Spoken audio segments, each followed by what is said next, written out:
प्रिय विद्यार्थियों, पादपों में जल परिवहन और रसारोहण के विभिन्न सिद्धांतों की सततता में आज हम रसारोहण की संपूर्ण व्याख्या को प्रस्तुत करते हुए जो सबसे इसका उपयुक्त सिद्धांत या जो प्रस्ताव है वो उसकी चर्चा करेंगे। तो अभी तक हमने उसमें पढ़ा था कि रसारोहण की क्रियाविधि दो प्रकार से होती है, जैविक बल तथा भौतिक बल।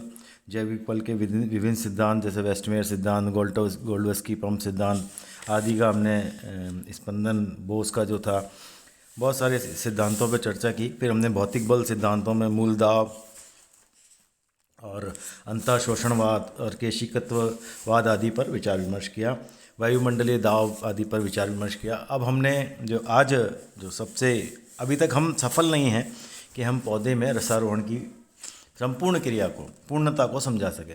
अभी तक हमारे पास जो सिद्धांत निकल के आ रहे हैं वो ऐसे निकल के आ रहे हैं कि वो पौधे में 10-12 मीटर तक की ऊंचाई तक जल पहुंचने की पुष्टि करते हैं, किंतु जो पौधे 100 मीटर, 125 मीटर ऊंचे होते हैं वहाँ तक जल कैसे पहुँचता है, इसकी जो व्याख्या है वो हम जो उसका उपयुक्त सिद्धांत है उसके विषय में चर्चा करेंगे।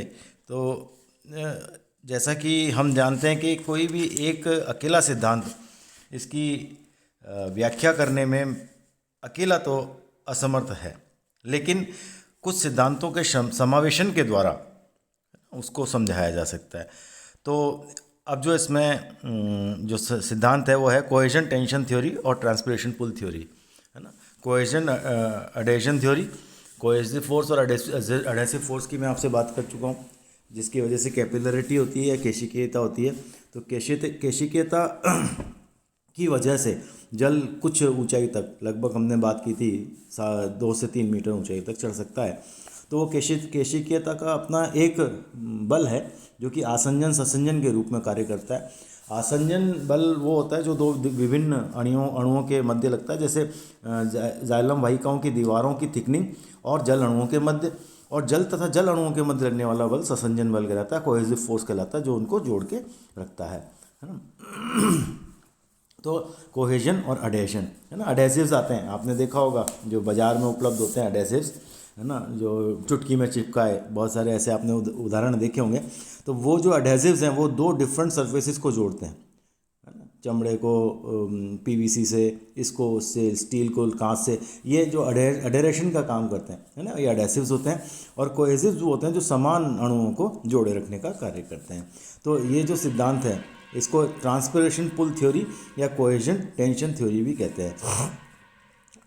ये वाष्पोत्सर्जन प्रत्यक्ष अथवा अप्रत्यक्ष रूप से रसारोहण की प्रक्रिया के लिए आवश्यक होता है ना। डिक्सन एंड जॉली नाम के एक वैज्ञानिक थे और इन्हीं का जो सिद्धांत है ना, और इनके समायोजन में, इनके साथ में ससंजन का जो सिद्धांत है, कोहेजन की जो थ्योरी है ना, उसको अगर हम लेते हैं दोनों को तो ये साथ में हम समझा सकते हैं। और फिर इसको आगे कई सारे वैज्ञानिकों ने इसकी पुष्टि की है।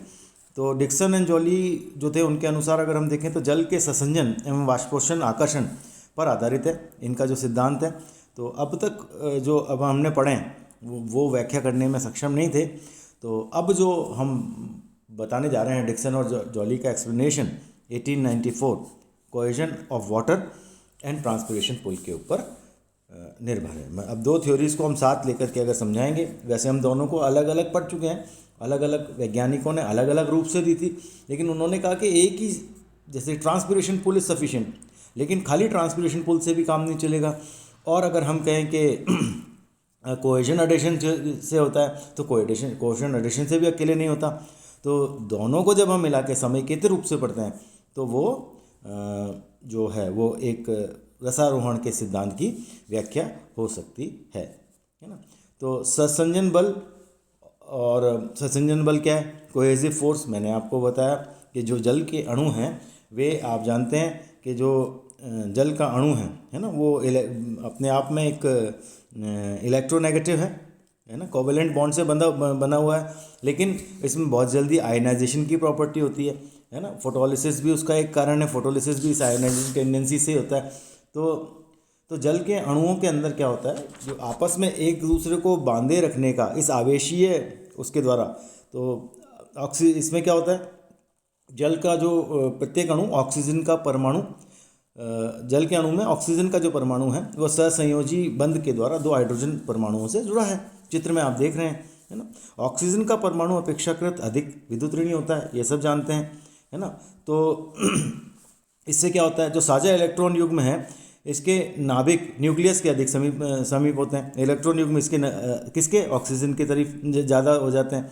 तो परिणाम स्वरूप क्या होता है, ऑक्सीजन का परमाणु जो है वो ऋणावेशित हो जाता है और दोनों हाइड्रोजन के जो अणु हैं उन पर पॉजिटिव चार्ज हो जाता है ना।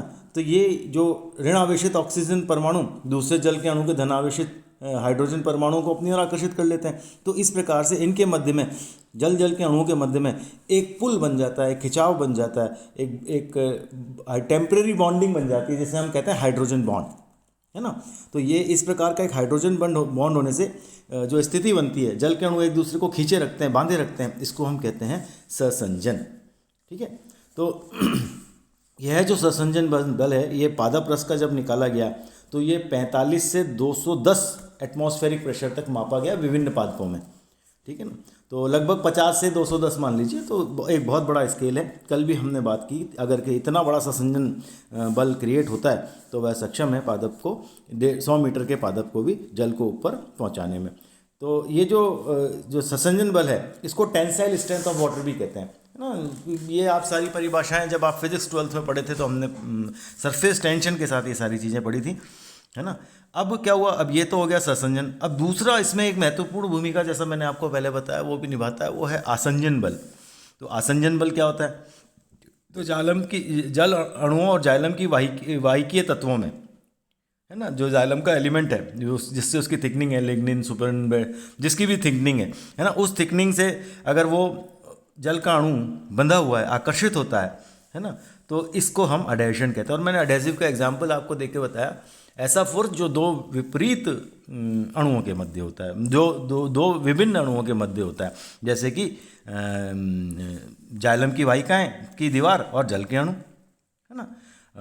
जैसे कि हमारा हम जोड़ते हैं कांच और लकड़ी और लेदर, है ना, जोड़ते हैं ना, तो एडेसिव के अंदर ये, तो इसकी वजह से क्या होता है, ये असंजन सहसंजन बल केशिकीयता या किसी भी अन्य स्थिति में जल के स्ट्रैंड को खींचे रखने की या टेंसाइल स्ट्रेंथ प्रोवाइड करते हैं, जिसकी वजह से जल जो है वो नलिका में या ऊपर की ओर चढ़ता है, खिंचता है, उसमें सरफेस टेंशन की उत्पत्ति होती है। फलस्वरूप क्या होता है, एक वाटर कॉलम कंटिन्यू होता है, एक वाटर कॉलम बना रहता है। इस वाटर कॉलम की चर्चा हमने बहुत शुरू में की थी,